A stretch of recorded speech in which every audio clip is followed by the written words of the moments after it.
I'm here with Mike Hennessy at the 2013 Take Flight for kids at San Jose Reid Hillview Airport. And Mike is with the Hot San Jose Knights and the Car Guy channel. So tell us, how did you get involved with classic cars? Oh, that's a long story. The classic cars, been collecting them for years.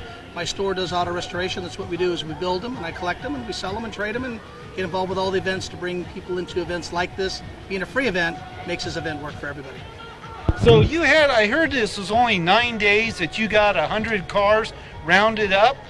Actually, it was definitely 9 days to put this off, really about a week and a half, almost 2 weeks. We always count working days. We had to shut it off at about 110 cars. So what did show up was 118 cars did come in, but we kind of shut it down because we don't know how many cars could actually fit comfortably on the airport to mix with planes. And I think the mix of cars and planes, I think it was a pretty good mix.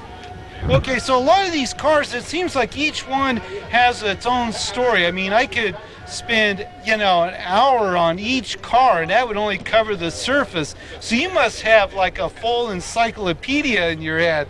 Oh, they cover the story on cars. Every car has a story that goes on. I made a story one time that there were more children conceived in the backseat of a 57 Chevy.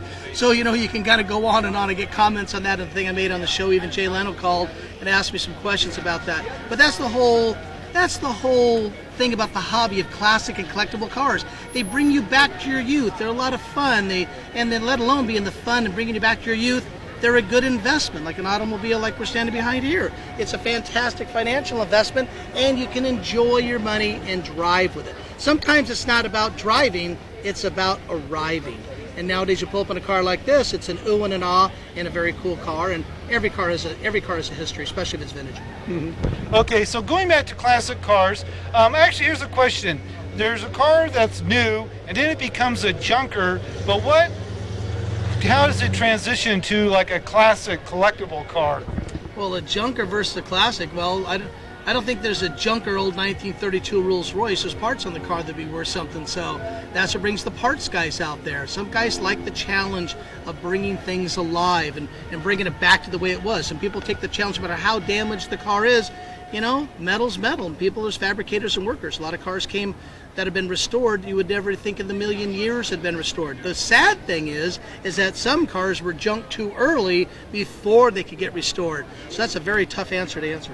Mm-hmm. Okay, so then there's some cars, I'm sure you know all the history of these various, that there's some, they almost become a legend, right off the spot. I mean, it becomes like an iconic symbol.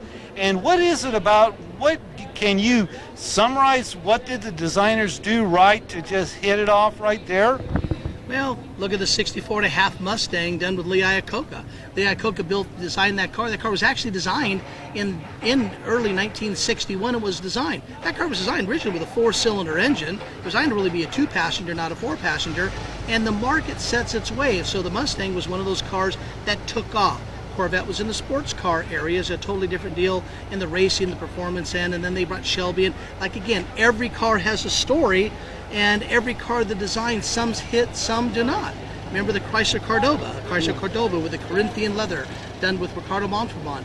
Well, of course, how it was marketed is a lot of things. And there's some cars like the Edsel that was marketed, and the Edsel was a bomb when it was done. Edsel was a disaster the day it hit the track. So there's a lot of cars out there in the market. Look at the AMC AMX or the Javelin. A lot of those type of cars. They hit the market and then they kind of dropped. Chevrolet had its ones that didn't work. Ford had the ones that didn't work. Everybody tried a little bit of everything. What about the AMC Pacer? Isn't that a classic nowadays? Anything today is a classic and collectible, no matter what it is. Even an Edsel. I have a couple in my collection. But the old fishbowl car, yeah, it's one of those type of cars that is collectible, and it is a car that's kind of cool. Anything in the 60s is cool. I don't care, 4-door, it had 6 doors on it. People find a way to fix them up. Then rat rod guys are cutting them up. Doesn't matter. That's a pretty cool car. Okay, so you got this excellent skill at being an MC and describing things, and then getting people excited. Where did you learn all this? You're too kind. It's just all, if you know something, it's easy to talk about. If I had to talk about nuclear energy, I think I'd have a heck of a time. My wife is the home person at the house. I don't know nothing about that type of stuff, so I could never do it. This is really what I know. It's in my heart to do. We've been doing the Car Guy channel for 6 years now. We've won 2 Emmys on it, and we're real proud of the show. We're up for the Wave Award this year, but it's because we're doing something with a passion. Doing this event here today with over 120 cars at it, it's a passion for what we do. So this right here was what works for me.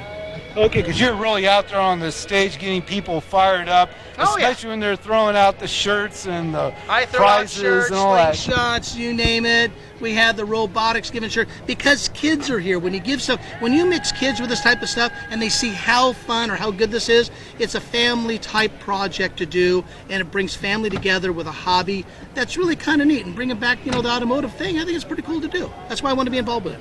So how's the event going for you so far? I think it's going good. So I'm working all day. We're filming 2 shows here, plus with you guys, and plus my main regular show filming. And emceeing the show takes a lot out of me. I like to have lunch sometime during the day, but there's just so much going on. When you're having fun, you don't notice it. So everything's going pretty good. Just busy all day.